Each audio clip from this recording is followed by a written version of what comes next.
네, 저는 경희대 경영대 학장으로 있는 박상찬 교수입니다. 무엇부터 얘기해야 될지는 잘 모르겠고요. 간단하게 소개하자면은 여러 얼굴이 있지만 그 중에 하나는 그냥 영재교육자, 특수교육자라고 할 수 있을 것 같습니다. 우리 아무래도 교육과 관련된 걸 하다 보면 영재교육 쪽에 상당히 많은 시간을 바쳐왔고요. 지금은 오히려 특수영재 또는 발달장애 아이들을 위한 교육 쪽에 일을 하고 있습니다.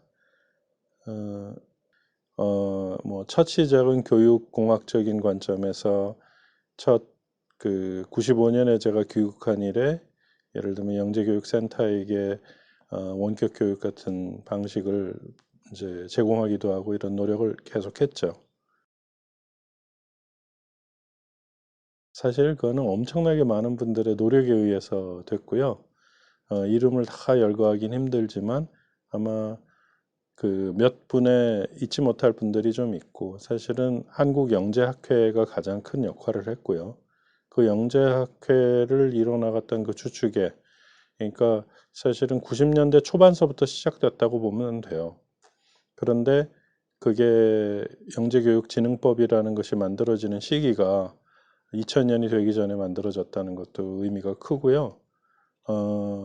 입법 쪽에서도 많은 분이 노력을 하셨고 그 실질적인 실무를 영재학회 쪽에서 전개를 했어요. 저는 그 일원이었다 생각을 하면 되고 영재교육시행법이라는 게 갖는 의미가 되게 큰데 그 전까지는 우리 흔히 알고 있는 뭐 과학고 그다음에 국제고등학교 뭐 이런 쪽에 그 방향성이 주어졌어요. 그러니까 영재만의 개개의 차이점까지를 고려하면서 교육하는 게 쉽지가 않았죠. 그래서 실질적인 지금은 각 시도에 꽤 여러 개가 있는데 부산 영재학교를 만드는 과정까지를 하면서 이루어졌죠. 그러니까 우리나라에 어떻게 보면 초등 4학년서부터 대학원 들어가는 데까지의 영재교육의 일련의 과정을 종단적으로 준비하는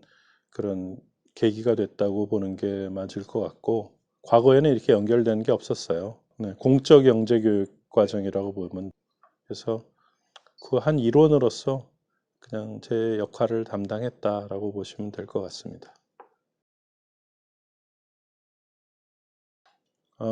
우리 나이로 했을 때 3살서부터 상당히 중요해요. 3살까지는 사실은 두뇌도 성장을 하거든요.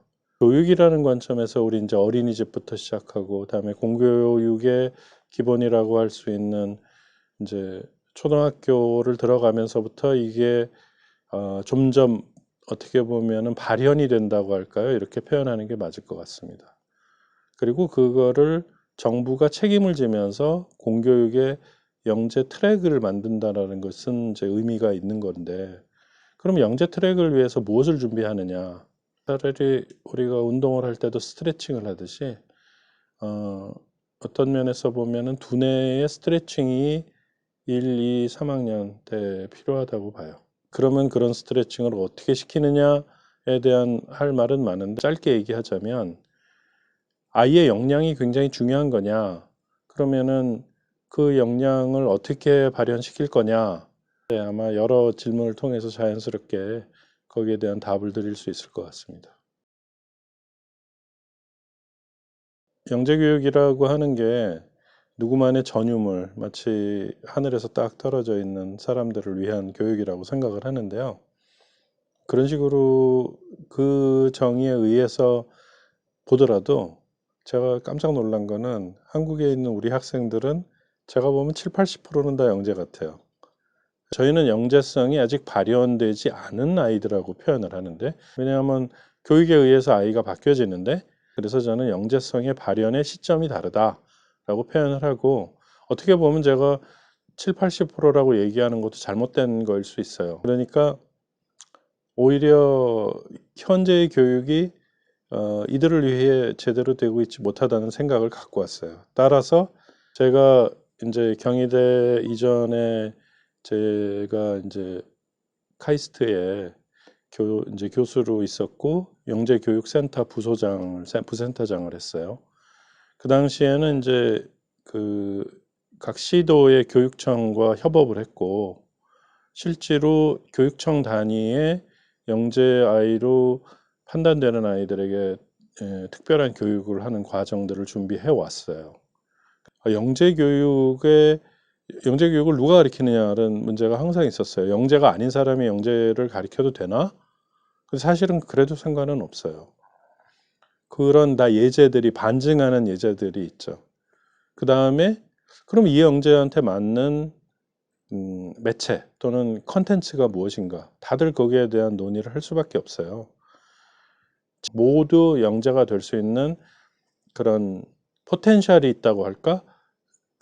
그런데 그게 얼만큼 발현되고 주변에 얼마나 좋은 선생을 만났고 그 다음에 얼마나 좋은 교육 메터리얼에 노출됐고 이거 되게 중요하다고 봅니다.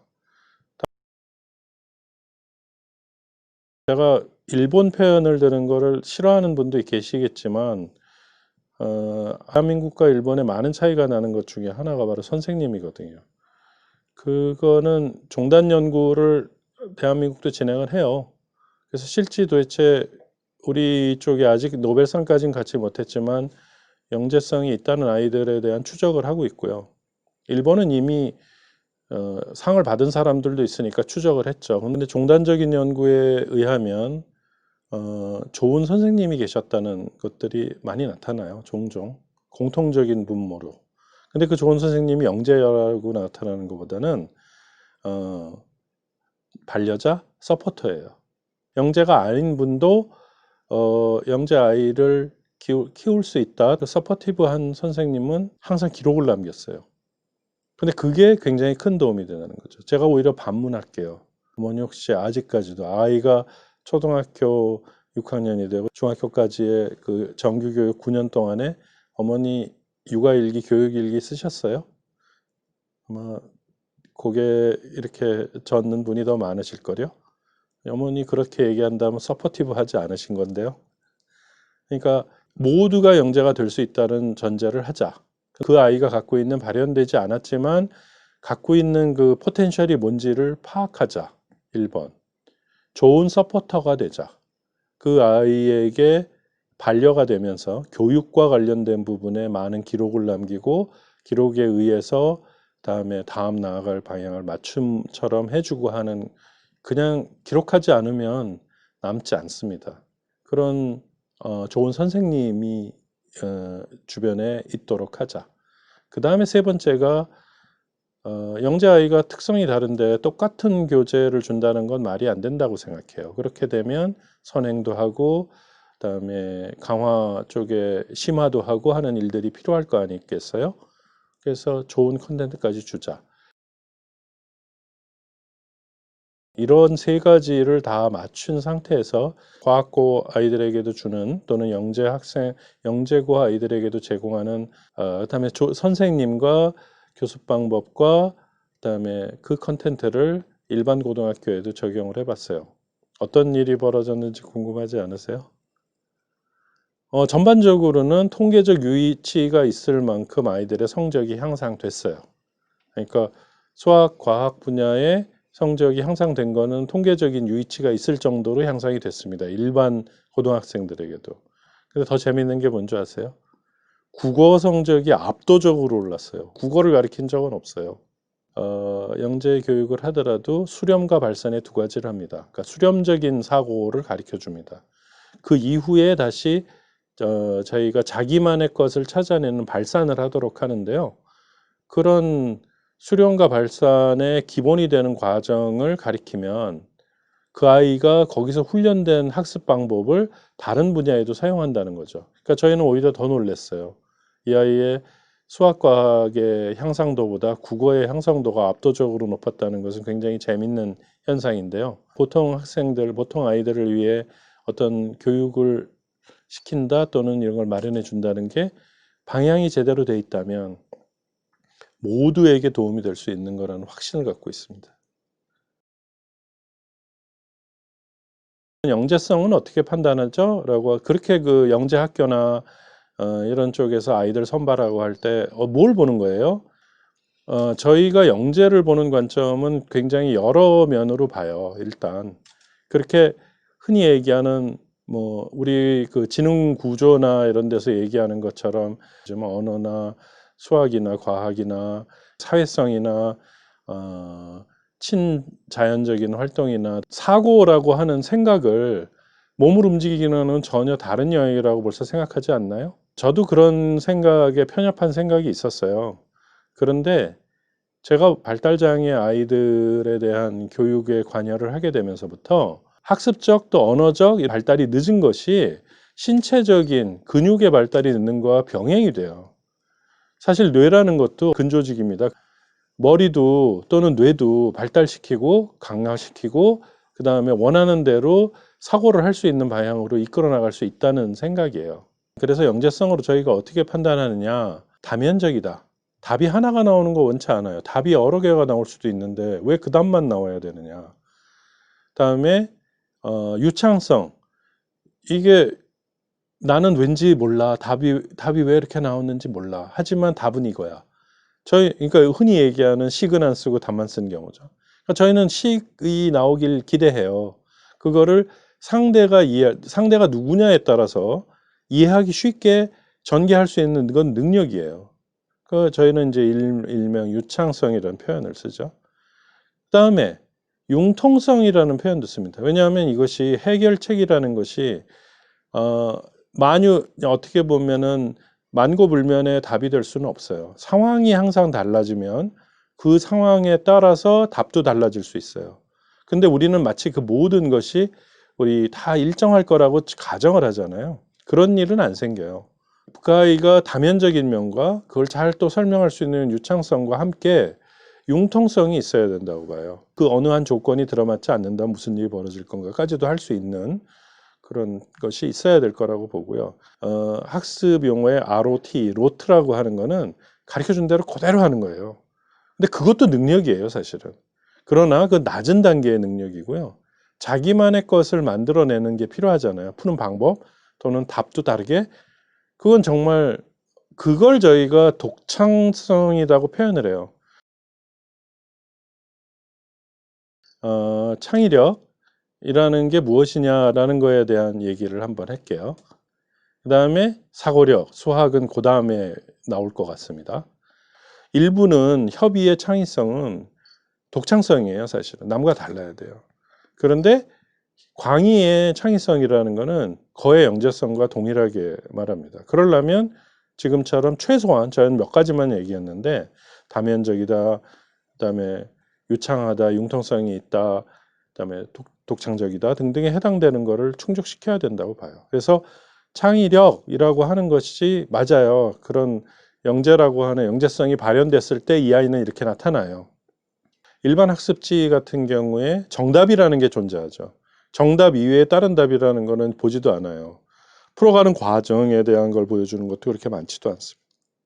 조건이 달라지는 거는 생각지도 않아요. 심지어는 그 예제로 든 것이 허무맹랑한 것도 있어요. 그러니까 현실성이 떨어지는 것도 있죠. 확장적인 생각을 할 수 있도록 만들어진 교재여야 되는데 어떻게 교재가 항상 뒤에 들으면 답이 하나 있고 그 답이 맞았다 틀렸다로 평가를 하고 이게 될까? 제가 크다고에 약간 매력이 있다라는 것은 그 흔한 답지가 뒤에 붙어 있지 않다라는 게 너무 마음에 들었어요. 왜냐하면 거기에 해석은 굉장히 많은 건데. 그리고 그 의도적으로 당연히 다양한 해석이 가능하도록 만들어져 있어요. 그래서 저는 아마 크다고라는 것을 설명할 때도 지금 말씀드렸던 영재 성향 또는 광의의 창의성이라는 관점에서 설명을 하고 싶습니다. 자연스럽게 창의성에 대한 설명이 되면서 사고력에 대한 얘기도 한 것 같아요. 왜냐하면 사고라는 것은 논리를 전개하는 학습을 하는 방법이에요. 근데 학습을 하는 방법이라는 건 과거에 거의 철학적인 거예요. 근데 이거 우리 이 어린 학생들이 쉽게 이해할까 생각도 하지만 사고라는 건 뭐냐? 그러니까 제일 우리 뭐 데카르트 아저씨 얘기하잖아요. 내가 이거 생각을 하니까 내가 존재하는 거다. 거기서부터 모든 것이 나오게 된다라고 하는 우리 흔히 얘기하는 연역적이라고 그러죠. 아주 일반적인서부터 좁은 거로 가는 과정. 이것도 사고예요. 베이컨 몇 가지 밝혀진 현상이나 사물이나 이런 거를 잘 보면 숨어있는 규칙이 존재할 것이다. 그거를 찾아나가자. 그것도 사고예요. 그 사고하는 방식이라는 게 많이 발전되어 왔어요. 생각하는 거의 효율성이라는 걸 따지기 시작했다는 거죠. 똑같은 사고를 하는데 누구는 결론을 노출하는데 빨리 할 수 있고 좀 더 정확하게 할 수 있고, 우리는 마치 사고의 결과는 정답이 하나가 있는 거라고 생각을 해요. 제가 이거를 한글로 번역하기가 힘들어서 그냥 영어로 하겠습니다. 리졸루션, 문제를 뭔가 리솔브예요. 한번 문제 탁 보고서 푸는 것 수준 하면 돼요. 할 것이 아니라는 거죠. 자기가 몇 번 그걸 풀어도, 아니면 다른 사람이 그 문제를 풀어도 다 같이 답에 나올 수 있도록 하는 게 리졸브입니다. 리졸루션이에요. 저희가 뭔가 옳다 그르다라는 걸 얘기를 하려고 할 때 반증을 찾아요. 반증이라는 건 뭐 아니야 절대 그 말은 아니야 라는 게 있어요. 근데 반대되는 증거가 나오면 그 말이 틀린 거죠. 증명하고자 있는 게 맞는 거라면 거기에 대한 답이, 반대 증거가 너무나 많이 있을 거예요. 이런 게 사고예요. 철학적으로 생각하는 사고도 있고, 점점 더 효율을 따지는 사고, 흔히 얘기하는 사고방식이라는 게 있어요. 그럼 제가 또 많은 어머니나 선생님들에게 감히 여쭤볼게요. 좋은 문제를 주고 돈을 들여서 하는 거는 했는데 아이들에게 생각하는 법을 가르치셨나요? 창의적 사고라는 거는 이런 거에 이룰 수 있도록 생각하는 여러 가지 수렴적인 방식이에요.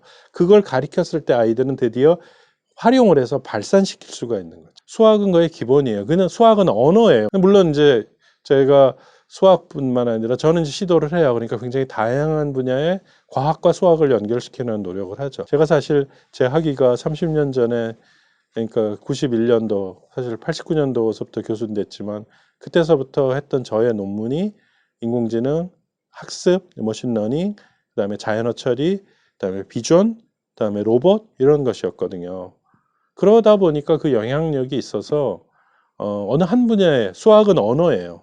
가장 모호한 표현들을 정리시켜 줄 수 있는 새로운 언어예요. 수학의 많은 이론들이 생각하는 법과 관련이 있어요. 그러다 보니 그걸 통해서 다른 자연현상 등등을 이해할 수 있을 거라고 봅니다. 크다고는 수학이라는 거에 한정되기보다는 그 창의적 사고력을 도와줄 수 있는 도구라고 생각을 해요.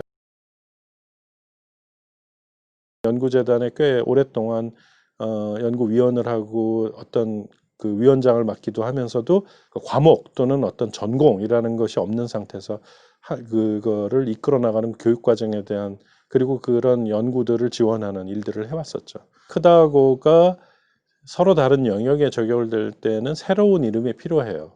제가 그 중에 이제 허락을 받아서 하는 것 중에는 좋은 단서를 크다고가 제공을 해요.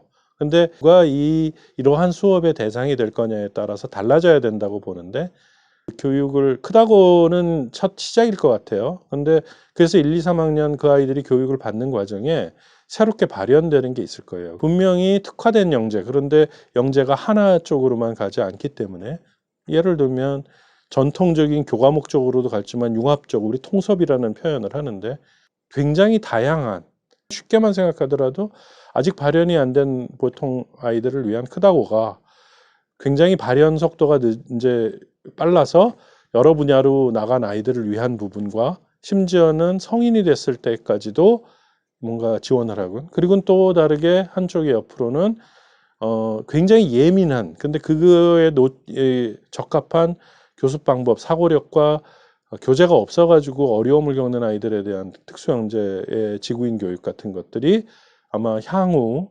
크다고의 여러 가지 버전으로 나오게 되고, 그래서 그 아이에게 맞는 교육 컨텐츠와 교습 방법이 적용될 수 있는 날이 이루어지기를 기대하고 있어요. 네, 제가 크다고를 단서로 시작해서 크다고를 처음 만들었던 사람이 갖고 있는 철학이 무엇이었을까? 그래서 그 철학적인 주제를 먼저 정의를 해요. 그러니까 그 작은, 저야말로 뭐 균합적 사고를 했다거나, 우리는 그거를 이 인덕션이라고 표현을 하는데, 인덕션은 모든 범위에서 다 되는 거고요. 특정 범위에서 하는 거는 저희가 abduction이라는 표현을 써요. 이게 사실 납치의 뜻이 아니라 어떤 한정된 영역의 예제만 가지고서 설명을 해나가는 거죠. 마치 흔히 여러분들 보는 거는 흡연은 폐암과 연결이 깊어. 근데 이 모든 사람에게 다 적용하면 잘 안 맞아요. 하지만 폐암 환자에게 적용했을 때는 정말 잘 맞아요. 설명이 잘 돼요. 잠을 못 자는 사람한테 수면제를 주면 어떤 그룹은 잘 처방이 되지만 어떤 사람은 안 돼요. 우울증이 있는 사람은 우울증을 고쳐야 잠이 잘 오지 수면제만 줬다고 되는 건 아니에요. 더 필요하죠. 바로 그런 관계가 숨어 있는 것들이 지금처럼 융합이라는 거에 단초가 되는. 그러면은 아이들에게 통합적 통섭이란 사고, 그 다음에 뭐 창의성이 발현되고 그러는 과정에서 뭔가 관련이 높은 게 있다라는 거죠. 그리고 제가 이미 수학이 언어가 된다라고 표현을 했잖아요. 그러면 그게 이 영재성의 발현에 굉장히 큰 도움이 되는 거예요. 근데 발현되는 방향이 많은 거죠. 그러면은 저희는 사고력을 가리키는 입장에서는 다면적으로 생각할 수 있는 거를 가르쳐 줘야 되잖아요. 그러면 거기서는 단순하게 예를 들면 대칭과 회전이라는 개념을 배우게 돼요. 몇 번 회전하고 몇 각도를 회전하면 이 모습이 나타난다. 근데 그거를 이게 왜 써야 되는지를 모르면서 그냥 죽어라 하고 이거는 회전한 거다. 뭐 좌우대칭이 이 세상에서 대칭과 회전이 정말 중요한 거는 뭐가 있을까요? 저는 제가 하는 분야가 여러 개 중에 드론을 하다 보니까 정말 중요한 게 생각나요. 내가 이거를 가고자 하는 방향이 옆에 크게 있다면 큰 선회를 해서 갈까요? 위로 올라가서 갈까요? 왜냐하면 공간이랑은 3차원이라 한 면만으로 가지는 않을 거 아니에요. 그럼 방법이 많은데 그러면은 대칭적으로 갈까요?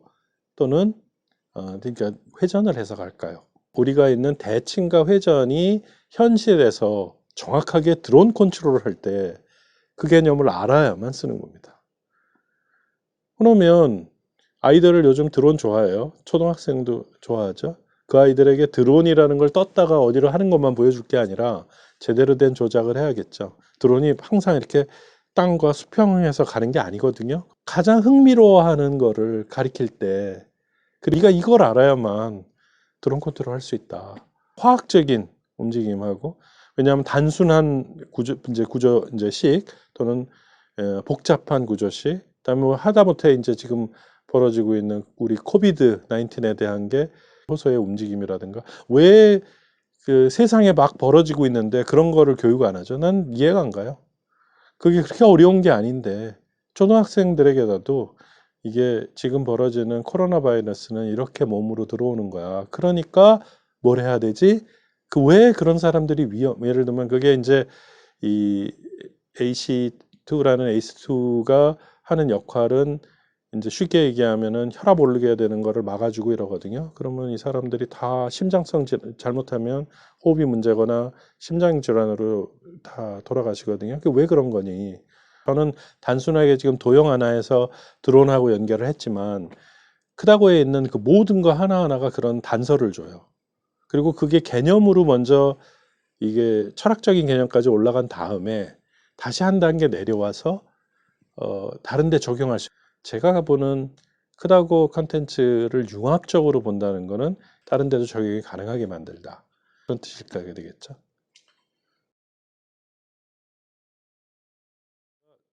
대학의 학장으로 있는 입장에서 보면 여러 가지 생각이 한꺼번에 밀려와요. 대학은 왜 들어오려고 그래요? 라고 하는 거죠. 대학 그러면은 교육 받은 다음에 뭐 할 건데요? 창의성이나 사고력이나 융합적 사고나 하는 것들은 자기가 세상을 살아가는데 그냥 한 자연인으로 살아간다거나 또는 사회인으로 살아가는데 도움이 많이 돼요. 일단. 그리고 대학 교육은 자연인, 사연인으로 살아가는 과정에서의 하나의 거쳐가는 거예요. 수단이 목표를 정당화하는 사람들도 있겠지만 목표를 얘기하지 않은 수단에 대한 거는 별 의미가 없지 않을까 하는 생각이 처음에 들었어요. 더 길게 봐야 될 거다. 그런데요, 대학 입시에 저는 이제 경희대도 그렇고 카이스트에서도 그렇고 그러니까 입시 전문위원을 했거든요. 대학의 입시에 제가 수능 문제는 이렇다고 얘기 못 하겠어요. 그러나 저희가 하는 논술, 저희는 이제 창의적 논술이고요. 논술이나 그 다음에 그 아이들이 이 실질적으로 대학에 들어와서 뭔가 대학 1, 2, 3학년까지는 그렇다지만 4학년 정도가 되면서부터 다음 단계로 나갈 때, 그리고 회사라는 곳으로 대부분 많이 들어가게 됐을 때의 창의적 사고, 이거는 밥 벌어먹는 도구라고 생각을 해요. 그래서 차라리 야, 그 크다고 그 교육이 입시 교육이니 그러면 야, 그 우리는 입시 교육이라기보다는 밥 먹는 교육 같은데, 먹고 사는 거에 대한 교육 같은데 라고 얘기하는 게 더 적절한 표현이 아닐까 하는 생각이 들어요. 그런데 얘기한 것처럼 입시라는 게 지금 우리가 뽑는 게 여러 가지잖아요. 학생부도 뽑고 수능 성적만으로 뽑고 그다음에 논술 등등까지를 보는데, 그 3분의 1 정도에 해당되는 뽑는 과정은 이 사고력은 무제한 도움을 줄 겁니다. 그거는 뭐 믿어 의심치 않아요. 그래서 논술형 뭐 이런 거를 표현하고 나아가는데 다면적인 모습, 이런 것들 다 거기에 나타납니다. 그래서 논리적인 생각, 그러니까 사고력만 하더라도 벌써 나타납니다. 아까 말씀드렸잖아요. 일반인에게 국어 또는 영어 쪽의 성적이 왜 이렇게 올라가지 하는 일들이 벌어질 것이다. 그래서 이제 정규적인 교육 과정상의 입시와 관련된 부분으로만 바로 연결한다면 좀 희석될 것 같아요. 거기에 목표를 둔 것 같지가 않은데요. 향후 앞으로 내가 어떻게 살아야 될 거냐, 그다음에 더 하면 어떻게 밥 먹고 살아야 될 거냐, 밥 먹는 게 다는 아닌데 에 대한 거는 저는 오히려 이 크다고 교육이 큰 도움이 될 거라고 보고 있습니다. 제가 부모 교육이 되게 중요하다고 하는 게 정서적인 문제도 굉장히 있고요. 인터액션이라는 부분도 있고요.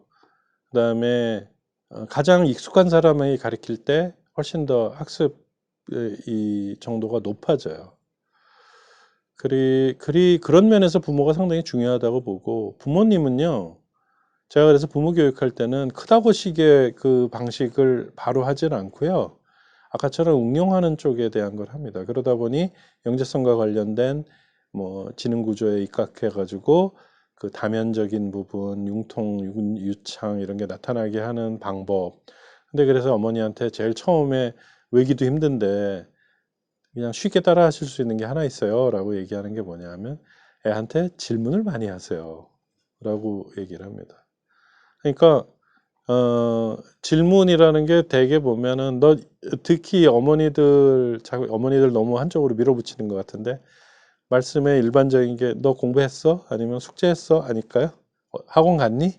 근데 그건 중간적인 얘기인데, 근데 그 질문을 조금 바꿔서 질문을 해주면 아이가 생각하는 게 달라질 거다고 저는 생각을 해요.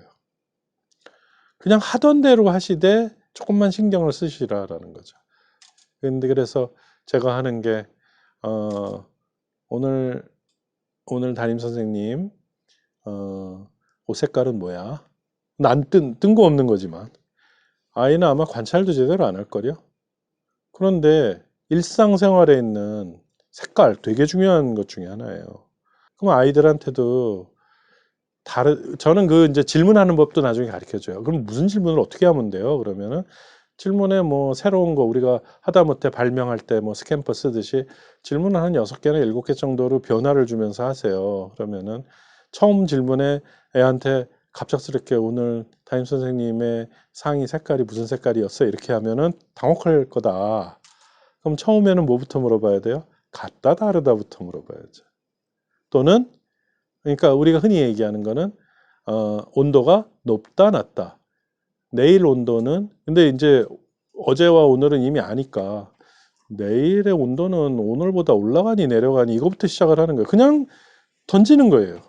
그럼 이 아이는 거기에 대한 무시할 게 아니라 답을 얘기를 해야 된다면 뭔가 논리적인 얘기를 하기 시작할 거요.